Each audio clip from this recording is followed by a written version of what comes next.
Hello everyone. तो कैसे आप सभी। तो देखिए, आज की वीडियो में हम डिस्कस करेंगे BA honours political science second semester में एक आपका सब्जेक्ट है methods and approaches in comparative politics analysis. तो तुलनात्मक राजनीति का एक सब्जेक्ट है जो कि इस बार फोर्थ सेमेस्टर में दिया गया है। फोर्थ सेमेस्टर सेकंड सेमेस्टर में बीए ऑनर्स पॉलिटिकल साइंस का फोर्थ सेमेस्टर और सेकंड सेमेस्टर का सब्जेक्ट है बी ऑनर्स पॉलिटिकल साइंस का। तो आज हम इसके इम्पोर्टेंट क्वेश्चन और एग्जाम पैटर्न की इसका पेपर कैसा आता है प्लस इसका सिलेबस जानेंगे क्या क्या आपको पढ़ना होता है। तो वीडियो को पूरा देखना, वीडियो अच्छी लगे लाइक करना और शेयर करना मत भूलना। शुरू करते हैं वीडियो। अगर सिलेबस की बात की जाए तो इसमें जो पहला यूनिट है वो है आपका अंडरस्टैंडिंग कॉम्परेटिव पॉलिटिक्स, जिसमें nature and scope why compare, क्यों कंपेयर करें, ठीक है। और understanding comparative method, how to compare countries large and small single country studies going beyond Eurocentric, ठीक है रहेगा, ठीक है। यूनिट 2 रहेगा approaches to studying comparative politics, political system structure functional analysis. Unit 3 रहेगा approaches study comparative politics traditional new institutional, जिसमें आपका historical sociological, ठीक है, ये सारा रहेगा। यूनिट 4 रहेगा आपका approach studying competitive politics political culture civic culture hegemony, आपका रोनाल्ड सोशल कैपिटल, ये सारा इसका रहेगा। यूनिट 4 रहेगा approaches to studying community politics political and economy under development dependency mediation और वर्ल्ड सिस्टम थ्योरी।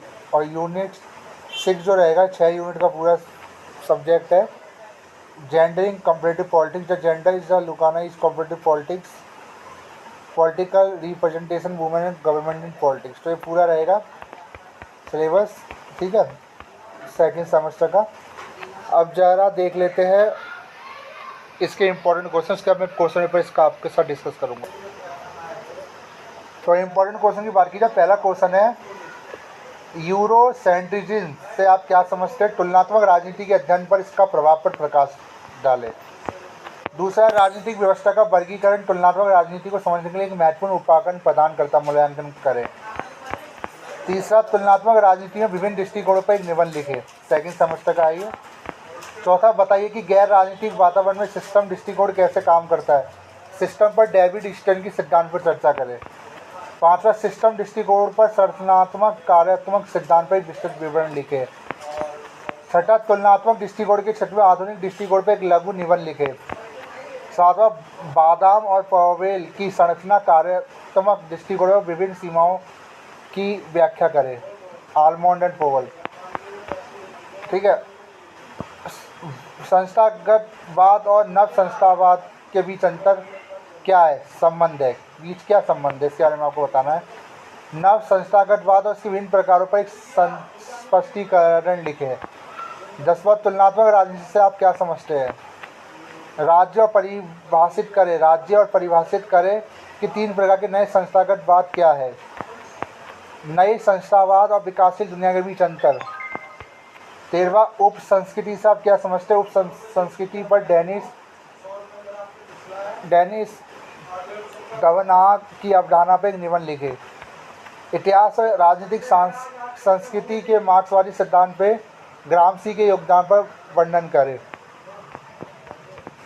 तुलनात्मक राजनीति के अनुशासन में राजनीतिक अर्थव्यवस्था की दृष्टिकोण की प्रासंगिकता की व्याख्या करें।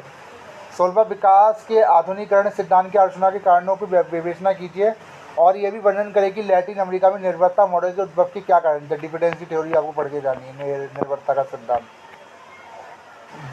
बॉलरस्टीन द्वारा अंतर्राष्ट्रीय श्रम विभाजन की व्याख्या कीजिए।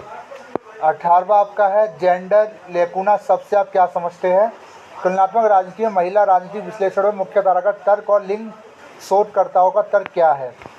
19वां है सरकार और राजनीति में महिलाओं के राजनीतिक प्रतिनिधित्व से आप क्या समझते हैं, ठीक है। तो ये सारे आपके इंपॉर्टेंट क्वेश्चन हो गए।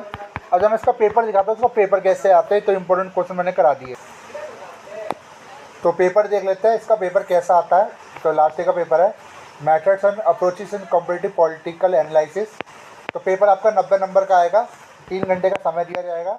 5 क्वेश्चन इससे आपको करने होंगे, हिंदी और किसी भी लैंग्वेज में लिख सकते हो। तो जरा देख लेते हैं। पहला क्वेश्चन पूछा गया, तुलनात्मक राजनीति की प्रकृति और क्षेत्र की चर्चा कीजिए। क्या आप सोचते हैं कि तुलनात्मक राजनीति विधि और विजात शाखा दोनों है, दूसरा, यूरो केंद्रवाद को परिभाषित कीजिए। तुलनात्मक राजनीति में यूरो केंद्रवाद पे समाधान के क्या तरीके हैं। तीसरा है विधिया विशेष शोध प्रश्न, शोधकर्ता के समय संसाधनों से निर्धारित होती है। क्या आप इस कथन से सहमत है? अपने उत्तर के समर्थन में कारण बताइए। चौथा आपका राजनीतिक व्यवस्था से आप क्या समझते हैं। तुलनात्मक राजनीति में राजनीतिक व्यवस्था उपागम आलोचनात्मक विश्लेषण कीजिए, उपयुक्त उदाहरण भी लिख दीजिए। संस्था को परिभाषित कीजिए। नव संस्थावार राजनीतिक व्यवस्थाओं एवं प्रक्रिया को समझने में किस प्रकार सहायक है, व्याख्या कीजिए। छठा है राजनीतिक संस्कृति से आप क्या समझते हैं। सिडनी वर्वा के नागरिक संस्कृति सिविक कल्चर की अवधारणा की विवेचना कीजिए। सातवां, एक राजनीतिक उप संस्कृति को आबादी के एक समूह का राजनीतिक वस्तुओं के प्रति विशिष्ट और सुसंगत प्रवृत्ति विश्वास और उन्मुखीकरण के एक रूप में परिभाषित किया जा सकता है, स्पष्ट कीजिए। तो ये हो गए। फिर आपका है आठवां, विश्व व्यवस्था सिद्धांत की विवेचना कीजिए। क्या आपके विचार में यह समकालीन विश्व राजनीतिक अर्थव्यवस्था की क्रियाविधि को भलीभांति चित्रित करता है, इसकी प्रमुख सीमाएं क्या है। नौवां, आधुनिकीकरण सिद्धांत का आलोचनात्मक मूल्यांकन कीजिए। यह समकालीन विश्व राजनीतिक अर्थव्यवस्था को कैसे समझने में किस प्रकार सहायता करता है। 10वां, तार्किक चयन सिद्धांत रैशनल चॉइस थ्योरी। ठीक है, ये सारी थ्योरी आप पढ़ के जाना रैशनल वगैरह की, वो दूसरे यूनिट में। सामाजिक पूंजी, तुलनात्मक राजनीति में जेंडर और पराश्रितता का परिप्रेक्ष्य है, डिपेंडेंसी थ्योरी। ठीक है, तो पूरा पैटर्न है, आप देख सकते हो। लास्ट ईयर ऐसे पेपर आपका आया था। तो वीडियो कैसी लगी जो बताएगा। Thank you so much.